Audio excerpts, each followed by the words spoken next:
We have a great program today, so I'm going to keep my remarks very brief. I just want to thank the Michigan Taiwanese American Organization for bringing today's program to us to give us some more information about the upcoming CloudGate performance that's happening at U of M this weekend. And I'm going to hand it over to Dr. Teresa Cheng, who's the president of MiTai, and she's going to tell us a little about MiTai and today's program. Thank you. Thank you, Emily, and I hope everyone good afternoon. It is a pleasure that having all of you here today. I just want to share a little bit about our partnership with Ann Arbor District Libraries here. And for many years, since 2018, we have been working with Ann Arbor District Library for many programs. First one is the National Taiwan Museum of Fine Arts. We do 12 zodiacs and starting 3 years ago.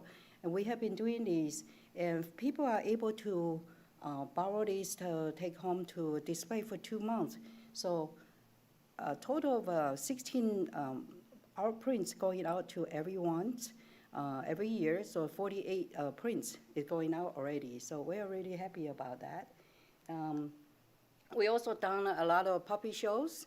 As many of you probably remember, we have done Yi Wan Ran, and we also done Shan Wan Ran, as well as the Yongxin, the shadow puppets. So these are some of the highlights that we have done before. And of course, the music and music theaters that you've seen it in many of the occasions that we have done in here, and as well as the motion pictures. A lot of film screening we have done with the Ann Arbor District Library, so we certainly appreciate that partnership with us here. And cooking shows. We also have a bubble tea presentation with Professor Miranda Brown here from University of Michigan, as well as 2 chefs from Taiwan.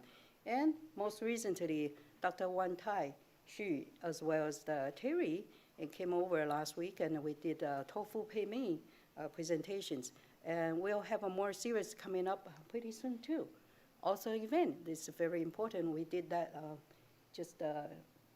you can see the dates out there, so there's Kevin Chen. So we are really happy to have this partnership.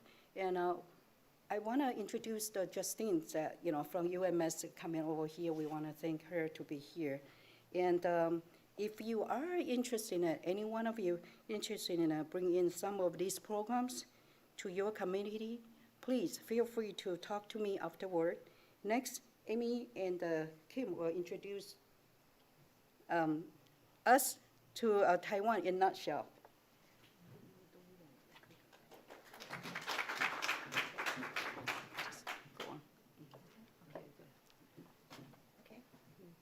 Good afternoon. My name is Kim Dalrymple Shulan, and I teach beginning conversational Mandarin.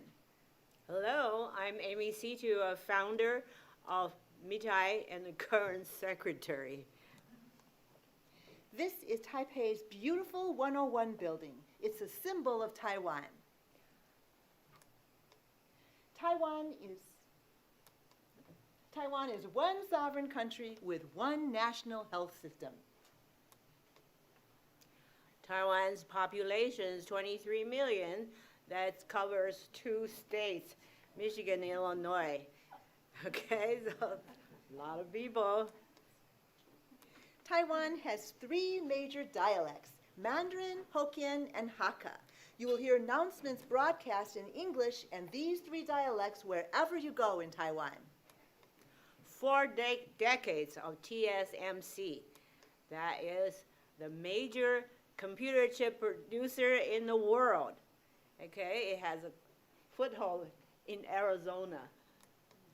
There are 5 mountain ranges. They take up 2/3 of the island, leaving only 1/3 of space for 23 million people to live on. 6 major cities, and you notice that 6 cities, 3 of the mayors were educated in the U.S. 7 medals at the 2024 Paris Olympics. Note the women won medals in both boxing and weightlifting. Go. 8th and 7th lords. These 2 divine duels are guardians to city God in the pilgrimage procession. And also we are going to see more about Techno, third prince, later. There are 9 national parks. Note the beautiful mountains and seas that you can reach all in one day. 10 championship in Junior League Baseball World Series in Taylor, Michigan. There are 11 million people, or 57% of the population, in the workforce. 36% are in the service sector, and 20% are in the industrial sector. Note that 43% of the people are not in the workforce, and they mostly make up the elderly part of the population. 12 bullet train stations. Do we have one here? From Taipei to Kaohsiung, it takes only 2.5 hours. That makes the concept of one-day commute zone a reality. 13 Hang's Shisan Hang Museum of Archaeology, which shows the presence and hard work of the Taiwanese people for a period of over hundreds of years. But other records show that people have been residing and pursuing their livelihoods in Taiwan for even longer, 25,000 years. Our presentation is just a teaser. You're about to hear from 13 speakers on a wide range of topics we have just briefly mentioned right now. So stay tuned and enjoy.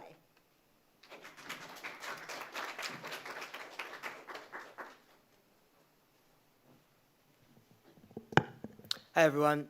Thank you, Amy.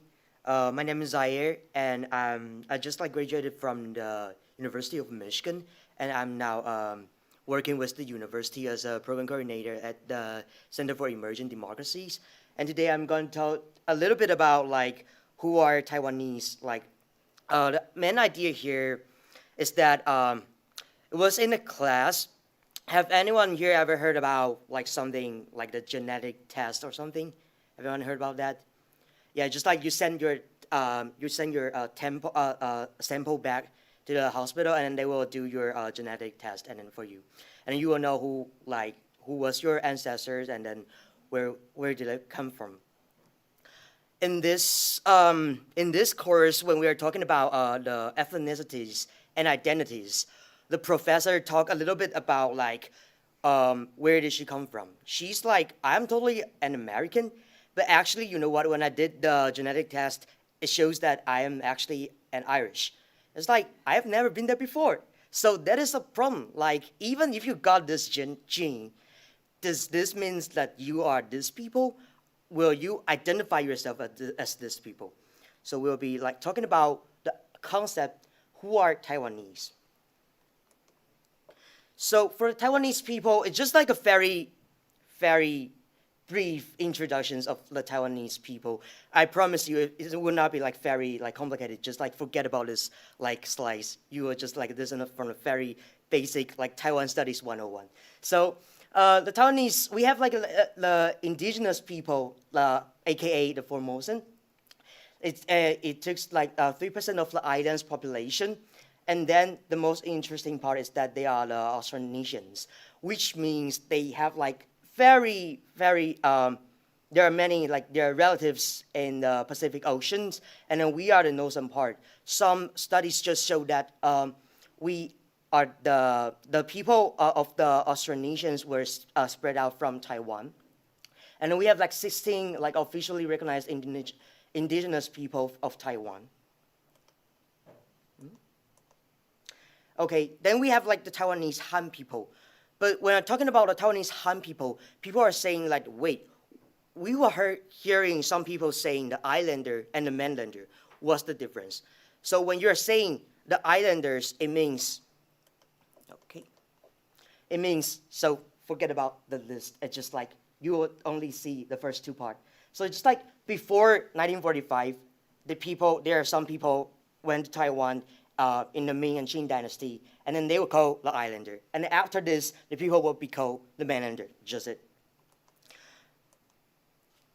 And then we have so many immigrants, and then so many other peoples, international students and foreign workers went to Taiwan and then contribute to this beautiful island. So who is actually Taiwanese? The main takeaway here is that our beauty lies in our differences. It comes from the most favorite of my professor in Taiwan. So it's just like I'm trying to introduce you to this like beautiful island and then the fascinating people. And next we will have Dr. Lee be introducing a very special individual. Thank you.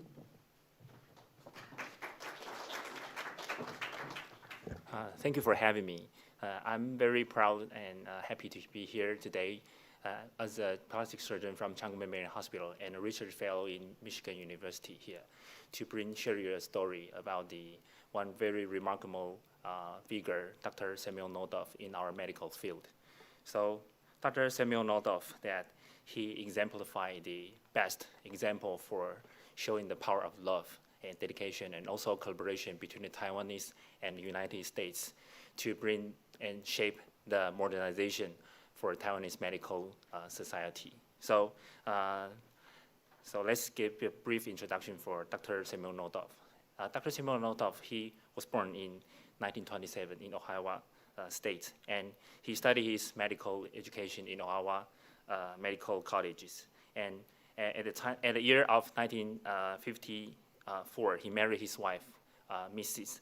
Lucy White, and he finished the residency here in Michigan as a Butterworth Hospital in Michigan. And after that, because at that time Taiwan was very poor, so Dr. Clarence Harriman, he was president in Mackay Memorial Hospital in Taipei. At that time, he wanted to invite Dr. Samuel Nodov to come to Taipei to develop the modern Taiwan Society for Medical Education Development. So he was here in Taiwan as a missionary doctor. So at that time, he advocate for the holistic care and also address the body, mind, and spirit as he is a missionary doctor. And he also found the very first like polio rehabilitation center in Taiwan, the first in ICU, the first suicide prevention center, which was also called Lifeline in Taiwan, as well as the burn center, the first one in Taiwan. So he really a first founder of the very fundamental modernization for Taiwan's medical societies. And he get a lot of awards, which was like the Nobel Prize in Plastic Surgeons as a Mnemonic Spatial Contribution Award, which was stayed by the SPS, American Society for Plastic Surgeries. And he then moved to the founding president in Chang'an Memorial Hospital, which I was. And I was one of the leaf on that giant tree after he founded this. So we have a lot of world-leading surgeons, not only the plastic one, but also all kinds of. We have a very good healthcare system here among the world. We are very proud of that, and because of him.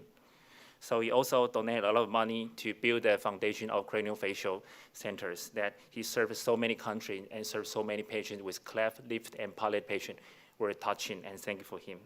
So we also continue this organization even after he passed away. So that after he passed away, our previous president, Dr. Tsai Ing-wen, that he said, Dr. Nodov, you forever a true Taiwanese, which really touching our heart because he bring this to us. So thank you, Dr. Nodov. His life not only brought Taiwanese medical standard to international stage, but also transformed countless love through his selfless love and also dedication. Thank you so very much.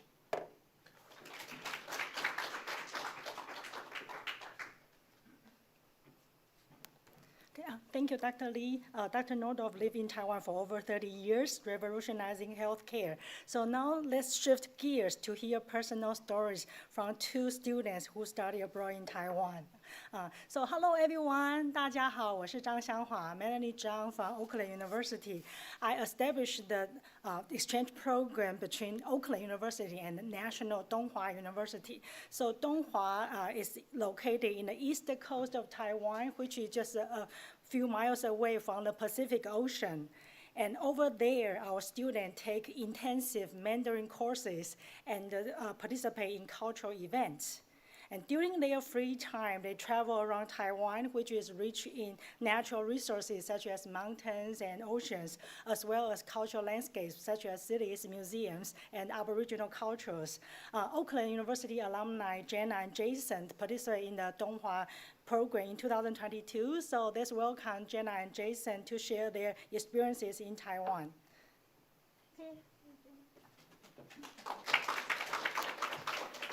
Hello everyone, my name is Jenna Rubley, and the summer of 2022 I spent about 4 months in Hualien, Taiwan, studying at National Donghua University. Today I wanted to share with you a few tourism highlights of our trip. These are from the 3 bigger cities that we were able to visit in our short time, and if you ever want to visit Taiwan, maybe you can add these to your itinerary. So I know there's a lot of pictures, but you guys can go ahead and enjoy the viewing. One of the first things I wanted to highlight was that because Hualien is on the coast, we were able to go dolphin watching. It's the first time I've ever seen dolphins in real life. It was a really fun treat. I wouldn't have been able to go without being on the coast. Hualien has a week-long music festival that's completely free to the public. It spans about a week long. I was able to see a few of my favorite Taiwanese artists perform. Of course, you got the beach on the corner. Let's see. Since Taiwan is home to several Aboriginal groups, a few of them call Hualien home. So Hualien has a joint harvest festival that everyone can show up to, sing and dance, and celebrate the Aboriginal culture. Of course, I can't speak about Taiwan without mentioning the night markets. They are scattered all over Taiwan. Hualien is home to Dongdamen Night Market, which has about over 400 vendors. The street food is absolutely delicious. You can play games. You can find anything that your heart desires there, and you'll have a lot of fun. Then, of course, for the more peaceful people, they have a lot of pet cafes. So dog cafes, cat cafes, and even an alpaca cafe. There's some more of our trip. If you're headed to Taipei, the capital, I definitely recommend checking out the Taipei Zoo. We were able to get a ticket for about $3 US, which definitely won't be able to find in the US. We took a gondola to the tea fields. We were able to stay at the Grand Hotel. Definitely recommend checking out the architecture if you're interested in that. Saw a jazz band, and of course one of my favorite things about Taipei was going to see the baseball game. Taiwanese people are very passionate about their baseball teams. It was kind of cutthroat, but had a lot of fun, definitely a blast. Of course, there's more beaches and the temples. We were able to visit the famous baker, Wu Pao Chun's bakery. We were able to see a Lego museum, which I love Legos. And then my friends really love the Minions Museum that was in Pingtung, so of course we had to go visit that. And then one of my favorite things about Taiwan is that everywhere you turn, there are Jawawas, or the crane machine games. I was very addicted, probably because I won a lot. But at the end of the day, you were able to go home with like a souvenir that could remind you about your time in Taiwan. And it was really bittersweet. So thank you. Next, I would like to introduce my colleague, Jason.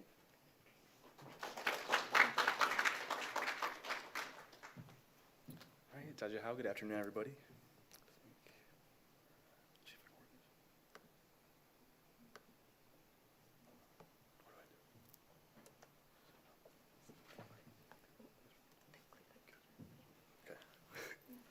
Okay, so I'll talk a bit about the same trip that she went on. We went to Taiwan with a group of our classmates in 2022, and it was a very life-changing experience. So even though we were there primarily for school, we did a lot of traveling around the island. The first moment it really hit me that I was in a foreign country this far away was when we stepped out of the airport and saw all of the road markings were in traditional Chinese. And even though we did learn a lot of Chinese in our Chinese classes, I was not really fluent, so it was a bit intimidating at first. But still really cool to see even the first time we sat down there. And the train system in Taiwan is incredible. As they mentioned, the high-speed train. We didn't get a chance to go on it, but definitely want to do that someday. And there's a train line that circumnavigates the entire island you can go on. And everything's really efficient, and I really wish we had something like that in the US. And you can see we went to Taipei 101, and I was on the very top, but I was in a harness, so don't worry. And also, Taroko National Park was incredible, and you can see the cliffside nearby in Hualien. And we did also learn while we were there at Donghua University. which is situated in Hualien, in between the mountains and the coast, so a very beautiful setting. And there's a small town called Zhishui, you can see on the left, right outside the college, where we went to eat or buy stuff from the stores. And that was also a great opportunity to practice our Chinese with locals. We all had bikes that we took around the island, and we got an incredible opportunity to meet the Minister of Education up in Taipei, who treated us to a stay at the Grand Hotel, which was very luxurious, and one of the best buffets I've ever been to in my entire life. And the culture was incredible, especially the food.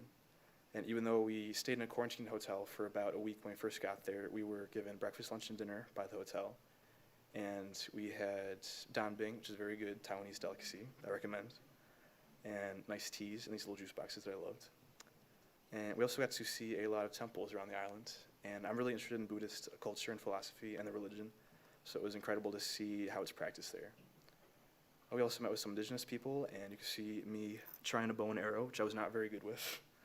It was so cool to try. And then my first hot pot experience, which I did not realize everything had to be cooked. I accidentally ate about, I ate 8 ounces of raw beef because I thought I was sushi grade. Luckily, I was not sick, and they quickly told me not to do that, so I learned my lesson. Yeah, this was an incredible trip, and I'm very happy that Zhang Lao Shi presented us with the opportunity. All right, thank you.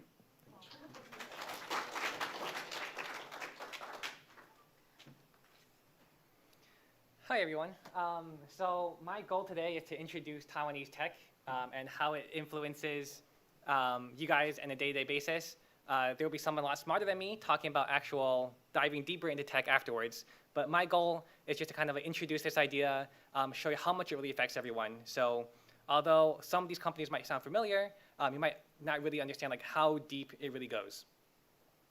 So I was going to ask a question, who has a smartphone? But I can kind of see everyone's smartphones. In fact, I see a lot more smartphones than book bags or pairs of glasses, which when I was in elementary school sounds a little bit crazy. But really, like, smartphones are incredible, right? They have so much technology inside this really, really small case. You're combining calculators, phones, internet, cameras, all in this tiny package. And I would say the core reason why smartphones are so smart really originates from Taiwan. In fact, Taiwan is actually, I would say, the unsung hero powering most of the technology we use today. So even though a lot of the companies you think of, like Apple, you're like, oh, Apple's in California, a lot of the tech powering it comes from Taiwan. So this is just a quick graph. We won't dive too deep into it, kind of describing how Taiwan compares to literally the rest of the world in the semiconductor industry. Very, very large slice there. So the first one I want to talk about, I want to introduce a few companies that you may or may not have heard of. The first one, of course, is Taiwanese Semiconductor Manufacturing Company, which in short is TSMC. And this company is really kind of, I would consider it the chip champion, right? And they manufacture semiconductor chips, which are the brains of the operations, the most complex part. And although other companies do it, TSMC is seen as the global leader in this industry. So they manufacture chips for some companies you may have heard of. If you have an iPhone, NVIDIA and AMD, they're powering a lot of the AI and technology nowadays. Xbox, PlayStations, if you ever play any games, Google, Nintendo Switch, Amazon, really everything you can think of, it comes from TSMC. Foxconn, a little bit less well known, but they also partner a lot with TSMC and a lot of these major companies to, I would call them like the master assembler. This is a bit of a simplification of what they really do. But they design, assemble, and supply a lot of things like smartphones, tablets, game consoles, and nowadays kind of moving into the more modern technology nowadays, autonomous vehicles, robotics, and such. And the last couple companies I want to highlight are Asus and Acer. So once again, companies that people might not see as Taiwanese, but they really are a lot of like the really affordable but high-powered laptops that you might use as well. And so to close out, I do want to kind of highlight really how prevalent it is in your day-to-day. So I'm going to walk through just a day, maybe even just a half day. You wake up, your alarm rings, that's a TSMC powered smartphone. You maybe talk to and say hello to your Amazon Echo, that's from MediaTek. You might ride an electric scooter to work if you're lucky enough. That's Phison. They do a lot of the battery technology inside of smart scooters. You might check your emails on your Asus laptop, which is connected to internet gear from D-Link. You transfer files, which could be made from Transcend, a very popular USB drive manufacturer, and you might give a presentation on your BenQ projector. Right? All of these companies are huge, but I've only gone through maybe a few hours every day, and you can kind of see how prevalent Taiwan is on a day-to-day basis. So to close out, Taiwan really is what I would call the little tech giant in Asia, right? So even though it's a small island, a small country, the impact it has on technology in our lives really is massive. And so I'll pass it over to the next person. Thank you.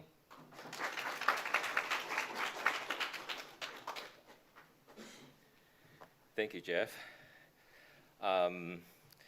Ziwen asked me to talk about 40 years of semiconductor industry in Taiwan in 2.5 minutes, and I have already wasted 15 seconds here. So it's an interesting topic. So I'm an engineer, so let's start from the numbers.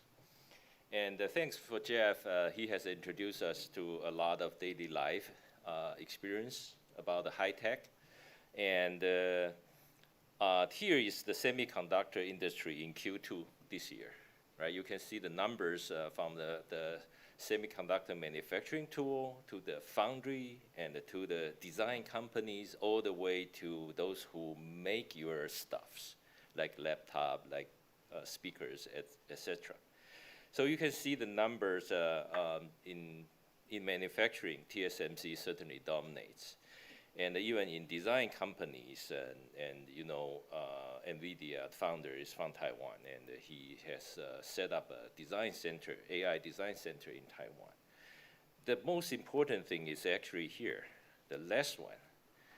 The company that connect chips together and make applications into your daily lives are all Taiwanese companies, regardless the location. So that's why I often use an analogy that if Taiwanese companies suddenly disappear, and then in 5 years you can get similar iPhone, but it's $3,000 per iPhone. Okay, so this is the impact to your daily life. And why did it happen?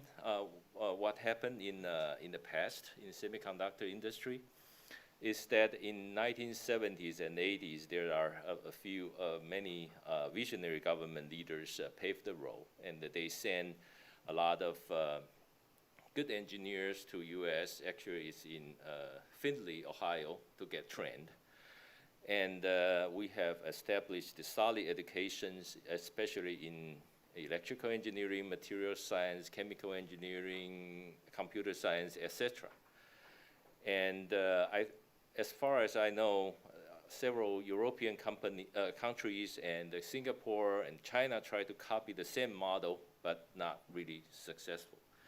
So as a result, nowadays, 90% of the advanced semiconductor chips are made in Taiwan. What defines advanced? It's a 7 nanometer chip, and the 7 nanometer is equivalent to iPhone 11. Who is still using iPhone 11? I don't believe that. So as a result, for AI chips, 2 nanometer or better, we need 100%. We need 2 nanometer and better, right? It's now 100% dominated by TSMC. And almost all the electronic products, as I said earlier, are made in Taiwan. So in the future, you can see a lot of political issues has been discussed, and then moving the company to moving the semiconductor manufacturing into United States or Germany or Japan. McKinsey did an analysis on 5 success factors in semiconductor industry, right? It's a technology, leadership, long-term R&D, resilience, talent, ecosystem, and a great capacity. And I did my ranking on those, and you can clearly see, in terms of resilience, we can talk about that offline, but I have my view about the stability also. But in overall, Taiwan still will maintain its dominance in semiconductor area and keep the most advanced R&D in Taiwan, and that's the best for the world. So this is my first part. And my second part is the gear shifted too much. Right? And I was lucky that I've been working in semiconductor industry for more than 25 years, and I travel a lot. That's the advantage of working in semiconductor industry, because you deal with a worldwide supply chain. And I got to travel. And after travel, I got to enjoy a lot of food. But after I kind of enjoy a lot of food, I found really Taiwan is the capital of the fusion food. The reason I say that is I have been debating how I present this. The first is from the highest end Michelin star restaurant, and then all the way to the street food. Let's do these two extreme comparison. On the high end part, Michelin stars, you can see Taiwanese food, of course, dominates. But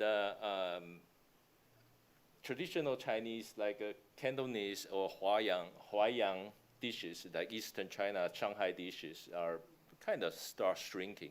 Majority of these restaurants are moving to the creation and modern, right? And below that are all kind of quote-unquote foreign dishes. Like, I often tell my Japanese friend, although they may not agree, that Japanese food in Taiwan is much better than Japan's. But I took them to some of the restaurants, and they said, it's really good. So in short, a lot of good food in Taiwan, and all the way from very high end and all the way to the street food. Actually, this is my favorite. When you you have to visit a lot of night market in Taiwan, and you can enjoy all kinds of street food. There's a one-time period around year 2000 that people think when our newly elected president tried to bring street food to the state dinner, and there are some argument about street food. But at the end, in my opinion, street food certainly, if you add many layers of taste, add complexity of the taste, certainly it's fully qualified for being served in the state dinner. It's not like, it's only the chef who cannot cook will complain about that. So you can see all the street food have become majority, and some quote-unquote street food even make to the Michelin star. You can try that. And with that, I want to pass to the next speaker. Thank you.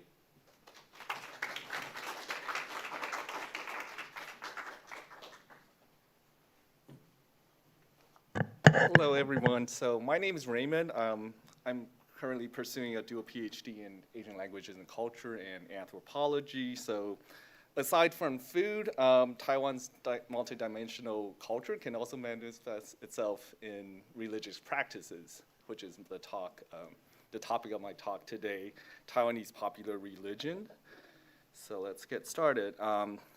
So when it comes to Taiwanese popular religion, it's not really, you can't really say there's a a unified set of ideas or philosophy, but rather it can be seen as a combination of Buddhism, Taoism, Confucianism, and others. And this can be shown in this myth or religious practice surrounding the child deity named Nuoja. So he first appeared as a deity in Tantric Buddhism, and in one of the myths, after accidentally killing the Dragon King's son, he committed suicide as a payback to his parents' upbringing and was later resurrected by the Taoist master. So you can see all the different elements, right? One is Buddhism and Taoism, and also filial piety relating to Confucianism. And he's also nicknamed the third prince because he's the third son in his family. So in contemporary Taiwan culture,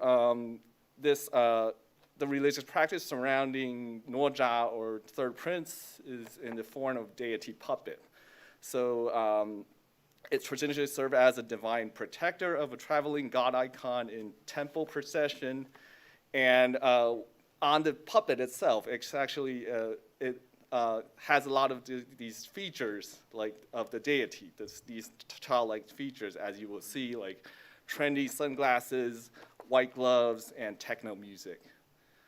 So yes, these are kind of the different manifestation of the deity puppet. So for the remainder of the time, I'm just going to show some videos. So this is more like the traditional dance move associated with the deity puppet, third prince or Noja. And allegedly it can date back to the Song Dynasty in China, so it has enjoyed a very long tradition.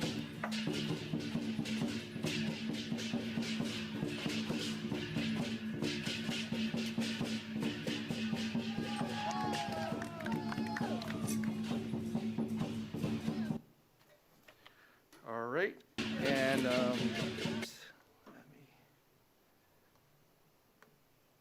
and here's the more like flashy, trendy version of the deity puppet. Let's see.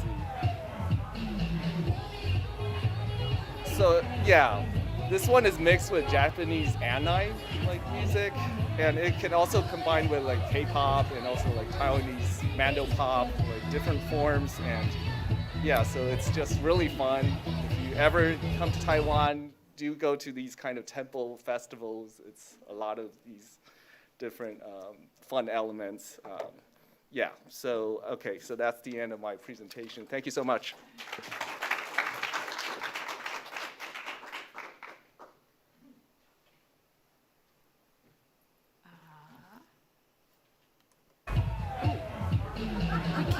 We just can't stop. Wait a minute. No. Oh, there we go. That's so cool. I would so be doing this if I were a little younger.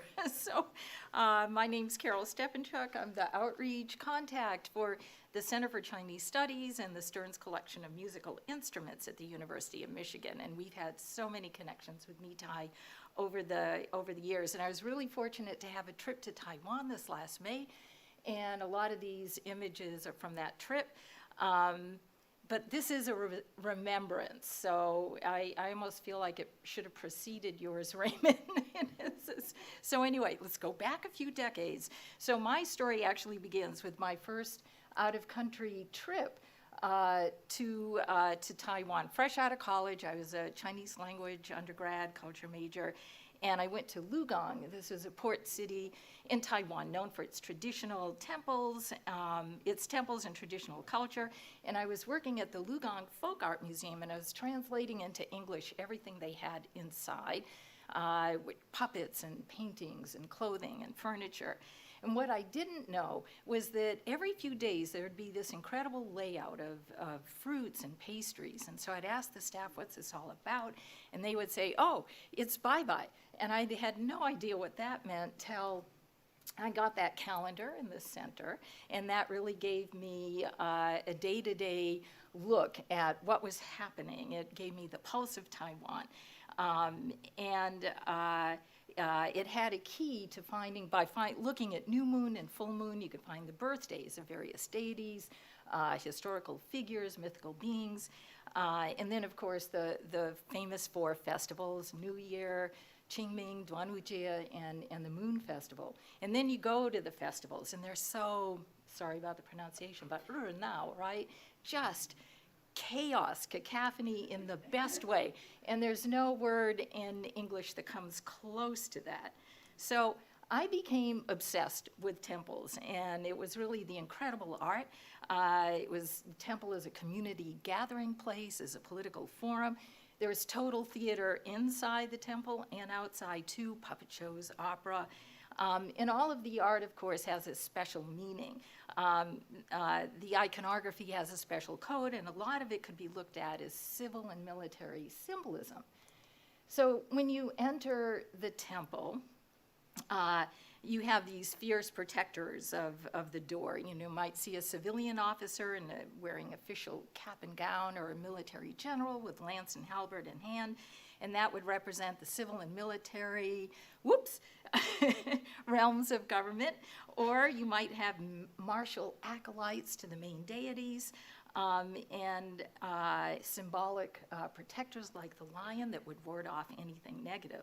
So you go from a very martial, overpowering opening, but with each step within the temple, you get closer to where you can not only talk with the gods and burn incense, but have a really contemplative moment. So to me, in Chinese belief, there really is no hard line between the sacred and the secular, between this world and the world of spirits and shadows. There's this street corner accessibility, and it's the temple and the festival and the family that work together kind of as a source of support and energy and continuity. And to me, this all gets wrapped up in the word yuan, meaning unity and harmony, everything that counts. So thank you.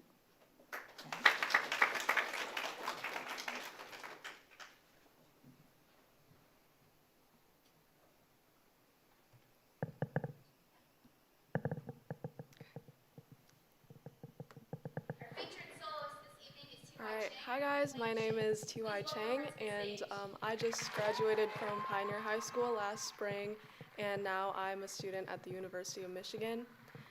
And so here on this video is when I was in junior year, I was the president of Ann Arbor Pioneers Concert Purple Orchestra.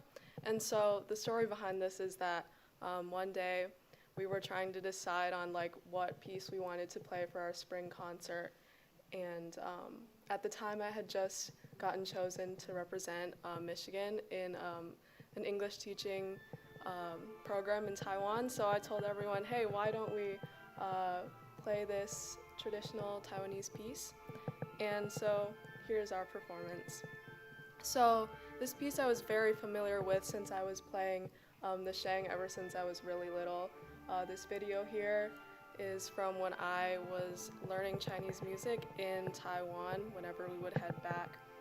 And the instrument I'm playing here is the sheng, but a little bit of a smaller version of it. You can see I'm a little jet lagged there, but I promise I enjoyed every second of classes in Taiwan. This is my sister here. She's currently learning the pipa, which is another traditional instrument.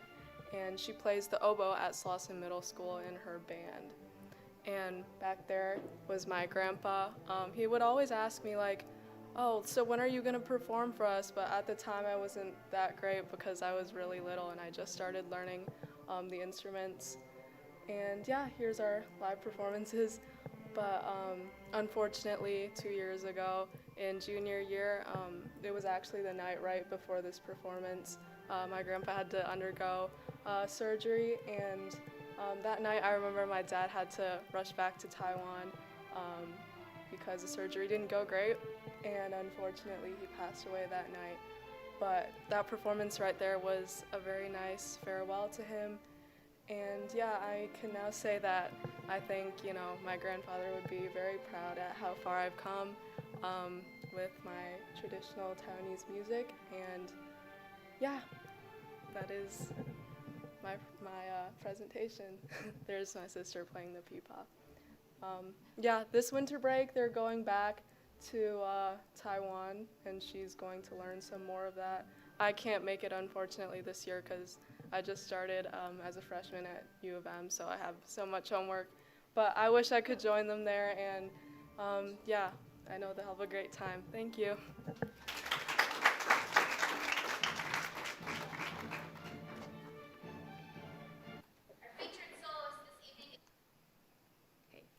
On December 16, 1978, the U.S. government announced the end of official diplomatic tie in relation to Taiwan, the Republic of China in Taiwan. It sent a shockwave through the island. I do not recall too much about what was going on and what my high school principal told me that morning. As a senior in high school, my head was wrapped around the college entrance exam, a very important exam that would determine my future. But what I remember was a dance that I watched that night. Oh, sorry. Let me try this one. Okay. This image stuck in my head. 30 years later, when I was watching a DVD from my sister sent from Taiwan, I connected. I realized that was the legacy, the masterpiece done by Cloudgate. This connection and realization sent me to the chase and the following of the Cloudgate.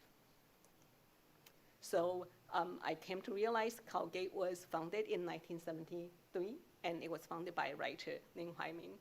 He was a writer, he was not a dancer, so he had to create the choreography and the dance of his own. So he mixed the tradition and the Eastern meditation with the Western ballet dancing and the training. He then also, the work was deeply rooted to the Chinese literacy and also folk art and daily life in Taiwan. Okay. They perform half a year in Europe, touring around the world, but the other half year they perform in Taiwan. So I watched every video that I was able to get. Some of these videos are still available on Amazon and also from Cloudgate's website. I was, of course, mesmerized. So whenever I get a chance, I will follow them whenever I make my trip to Taiwan, and will follow the dance. And I watched the Rise in 2013, and of course I watched the 2012 with the UMS and in Ann Arbor. The group also performs, besides the formal performances at glamorous theaters, they also dedicated themselves to perform for the people that they care about. So for the last 29 years, they have performed over 300 free outdoor performances. In 2023, before the Europe tour, they performed in Taipei and Taichung. They drew 450,000 people in attendee. After the performance, there was not a piece of trash left in the ground. That's the commitment they made to each other. So 2024, next week, will mark the Cloudgate's return to Ann Arbor. That will be the opening performance for their 2024 North America tour. So that's the 13 tones, and I hope that you will come to enjoy it. So the message to everyone is take bold steps, move forward. And this is coming out of the COVID. Thank you.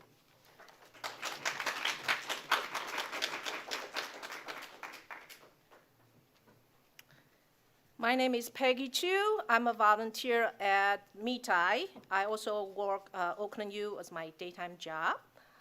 Today, I'm sharing the last color. Actually, it's not the last color. Look at my color. I put on the vibrant color here. So basically, the dance is actually came from this place. This is a very special part of Taipei called Bangka. You will see vibrant color and rich story of tradition and modernity. So this is a daytime. You can see everybody's attend to their business, lots of store, but it really came alive at night.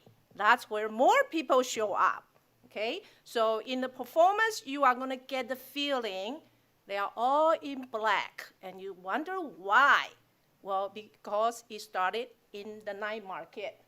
You are going to see a lot of vibrant color from traditional temple. And right here, Liu Jiazheng, he is one of the most famous temple artists, and he hand-painted everything. So you are going to get a lot of red, a lot of blue, a lot of green, a lot of vibrant color, okay? And one of the color you are going to see is a little bit upbeat. So actually in Bangka, you are going to see a lot of outdoor Chinese opera performance. And look at the stage, what kind of color they use.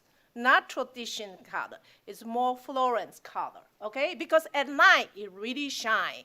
The next picture, you can see at night when the lights is on, people are sitting, enjoying the opera, you're gonna see vibrant color, okay? We have a gentleman or mentioned about the master, okay? You are gonna see this in the dance too, because some of the movement actually is from this master. So when you enjoy the show, you say, why did they twist this way? Why did they turn this way? There's always a story. There's tradition. Look at this picture. You are going to see lots of color in the upcoming performance. They may be very subtle. You didn't get it, but you will see them.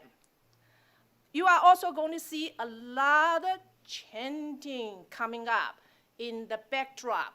So while the dancer is performing, suddenly you have all this Mandarin Chinese character comes up because that's what they are dancing. They are chanting. So these are the chanting in the background, okay? Oh, you're gonna see a lot of fish coming in the backdrop, big, vibrant. Why? Out in the dark, you see color. Color means what? Energy. Color bring life. So this is a very vibrant color. You are going to see this in the upcoming performance. And you may wonder why they are dancing and there are koi fish in the back. That means in the dark, they come brightness. There's come life. There's come tradition, and there's sharing. So thank you very much.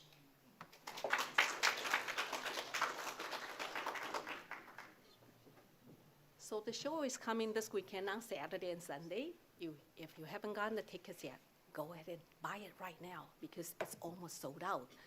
You don't want to miss the show.